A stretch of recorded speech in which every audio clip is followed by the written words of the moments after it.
لو ديني الحنيف يقول ما تعطي يمينك لا تعلم بها شمالك.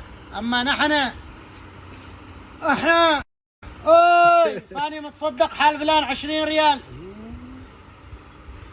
30 ريال 40 ريال معطي فلان معطي حال. مو تقول انت كذا، يمكن بيظهروا في الإعلام. هو ذا حال الكاميرا أنا متصدق يا أخي.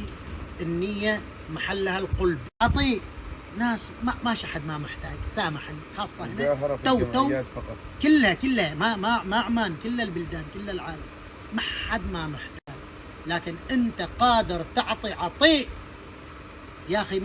لا نقص مال من صدقة، مستحيل. هذا ربي قايل داخل قلب مال انت ويش. يوم تبى تعطي هي تستوي القالك ما قهر تلفون او تاخذها كتشجيع